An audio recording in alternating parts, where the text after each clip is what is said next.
Never call 911 to report someone for coming home to their own house, especially when that someone catches you red-handed renting out their cabin and has the proof to send you straight to jail.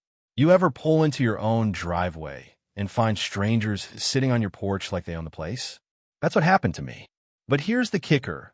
Those strangers were paying my HOA president to stay in my cabin. And when I confronted her, she didn't just deny it. She called 911 on me. My name is Mike Thompson. I'm 42 years old, and I'm a commercial pilot. I'm away from home a lot, sometimes for days at a time, flying international routes. While I'm not flying, I love nothing more than relaxing in my small cabin by the lake. It's not fancy, just a 2-bedroom place with a dock, a fire pit, and a beautiful view of the water, but it's my sanctuary. The cabin is about 2 hours from my main home in the city, and it sits on a small piece of land that's part of a larger community called Pine Ridge. Pine Ridge is one of those gated communities with an HOA that takes its rules very seriously.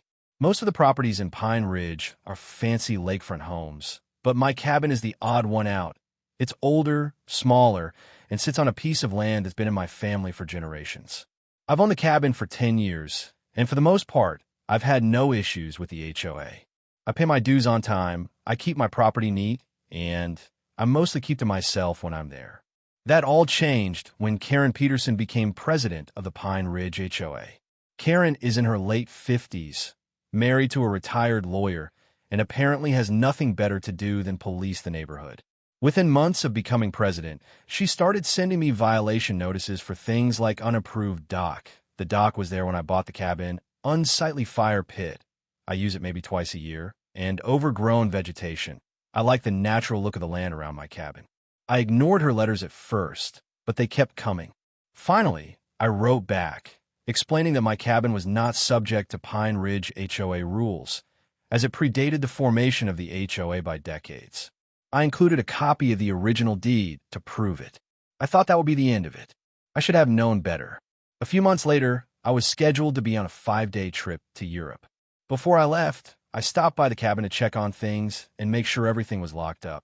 As I was leaving, I saw Karen watching me from her house across the lake. I waved, but she just stared at me with a strange look on her face. I didn't think much of it at the time. My trip was uneventful, but I finished the day early and decided to head home a day ahead of schedule. It was late when I arrived at the cabin, around 10 p.m., and I was surprised to see lights on inside and cars parked in the driveway. My first thought was that someone had broken in, so I called the sheriff's office from my car. The dispatcher told me an officer was on the way, but to stay put until they arrived. As I waited, I saw movement inside the cabin. I crept closer and peeked through a window. What I saw shocked me. There were people inside my cabin, strangers, laughing, drinking, and having a good time. And there, in the middle of it all, was Karen, showing them around like she was the owner. I was furious. I walked up to the door and knocked. When Karen opened it, her face went white when she saw me. "Mike, what are you doing here?" she stammered. "I live here," I said, pushing past her and stepping inside. "What's going on? Who are these people?" Karen looked panicked. They're friends of mine. We're just having a little get-together." "A get-together in my cabin?" I said, my voice rising. "Without my permission?" Karen's face turned red. "It's not your cabin. It's Pine Ridge property. I have the right to use it as I see fit." I couldn't believe what I was hearing. "Karen, this is my cabin. I own it. I have the deed to prove it." Karen laughed. "That old deed? That means nothing. The HOA has claimed this property as community space. It's for all Pine Ridge residents to enjoy." I was about to argue when I heard a siren outside. The sheriff's deputy had arrived. When the deputy came in, Karen immediately turned on the tears.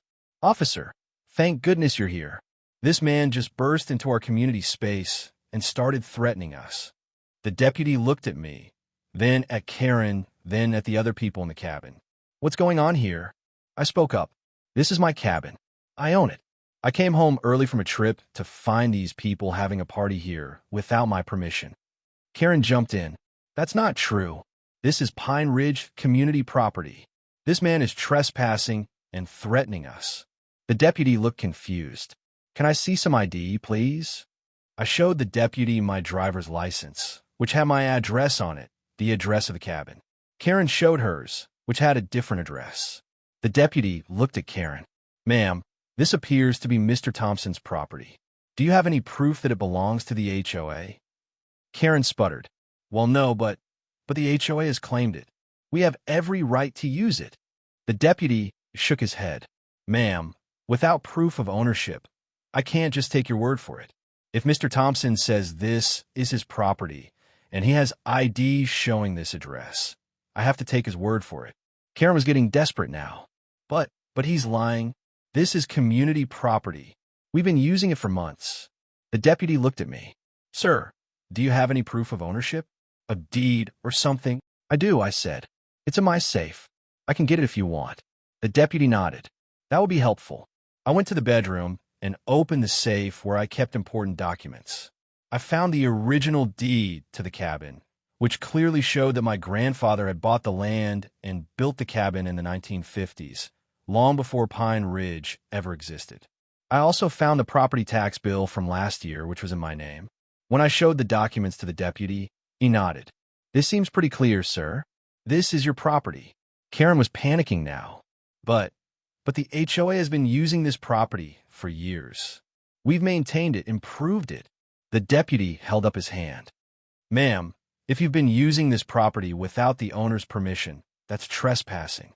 And if you've been renting it out or charging people to use it, that could be theft." Karen's face went white. "Renting it out? I would never do that." One of the other people in the cabin spoke up. "Actually, I paid Karen $500 for the weekend. She said it was a community rental." Another person nodded. "Yeah, me too. I paid $300 for 2 nights." Karen looked like she might faint. The deputy pulled out his notebook. "Ma'am, I'm going to need to see some ID. And I think we need to have a more detailed conversation down at the station." Karen was arrested right then and there, handcuffed and let out of my cabin in front of all her guests. The deputy took statements from everyone, and it turned out Karen had been renting out my cabin for months, making thousands of dollars in the process. She had even created a website advertising it as a Pine Ridge community cabin and had been taking bookings online. The next day, I met with the sheriff and a prosecutor to go over the case. They had found evidence of Karen's scheme, bank records showing deposits from the rental website, emails between Karen and her customers, and even photos she had posted online of my cabin, describing it as a community amenity. The prosecutor was furious. "This is clear-cut theft and fraud," he said. "She knowingly used your property for her own profit, without your permission. That's criminal." Karen was charged with theft, fraud, and criminal trespass. She pleaded guilty to avoid a trial and was sentenced to 6 months in jail, plus 3 years of probation. She was also ordered to pay me $25,000 in restitution for the money she had made renting out my cabin. But the story doesn't end there. It turned out Karen had been using HOA funds to maintain my cabin, using money from Pine Ridge residents to pay for cleaning, repairs, and even new furniture she had bought. When the HOA board found out, they were furious. They sued Karen to recover the money she had misappropriated, and she was forced to pay back over $50,000 to the HOA. Karen was removed as HOA president, and the new board sent me a formal apology. They also offered to buy my cabin from me, but I declined. I like my cabin, and I plan to keep it in the family for generations to come. As for Karen, she lost everything. Her husband divorced her. She lost her position in the community, and she had to sell her house to pay the restitution she owed. Last I heard, she was living in a small apartment in the city, working as a receptionist and trying to rebuild her life. The lesson? Don't mess with someone's property, especially when they're not around to defend it.